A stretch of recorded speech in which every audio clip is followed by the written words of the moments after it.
আমরা এসে পৌঁছালাম রবীন্দ্র স্মৃতিবিজড়িত মংপুতে। এই হচ্ছে তার মূল প্রবেশদ্বার। আর এইখানে রবীন্দ্রনাথের যেরকম আবক্ষ একটা মূর্তি রয়েছে, চারিদিকে তার স্মৃতি ছড়িয়ে রয়েছে। আর সবচেয়ে যেটা ভালো লাগলো সেটা হচ্ছে এখানে একটা ইগলস নেস্ট বলে একটা ঘর মতো রয়েছে, রেস্ট হাউস। তবে এটাও বেশ সুন্দর, এটা রিসেন্টলি তৈরি হয়েছে। এটা কাঠের একদম, চাবি দেওয়া রয়েছে, উপরে ওঠা গেল না, কিন্তু জিনিসটা দেখে কিন্তু বাইরে থেকে বেশ ভালো লাগছে। কোনোদিন যদি থাকার ব্যবস্থা থাকে অবশ্যই ইচ্ছা রইলো এখানে এসে থাকবার। এবার আসুন আমরা ঘুরে দেখি এই চত্বরটা।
আমরা ঘুরে দেখলাম মংপুতে রবীন্দ্র স্মৃতি বিজড়িত এই মিউজিয়ামটা।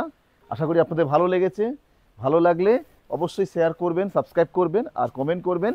আর এই যে আমরা বলছিলাম ইগলস নেস্ট, এই ইগলস নেস্টের কিন্তু বুকিং অনলাইনে করা যায়। তো ওই মংপুতে যে আছে ওদের সিংকনা গার্ডেনের যে অনলাইন হর্টিকালচার ডিপার্টমেন্টের আছে, সেই ডিপার্টমেন্টের থেকে কিন্তু আপনারা মংপুর এই ইগলস নেস্ট এই যে উডেন এটা আছে এখানে আপনারা বুকিং করতে পারেন। তা আমারও ইচ্ছা রইলো, আর ডিটেলস আরও যদি জানতে পারি আমি ডেসক্রিপশানে দিয়ে রাখবো। সবাই সঙ্গে থাকবেন, ভালো থাকবেন এবং সবাই খুব খুশিতে থাকবেন এবং হ্যাপি নিউ ইয়ার আপনাদেরকে।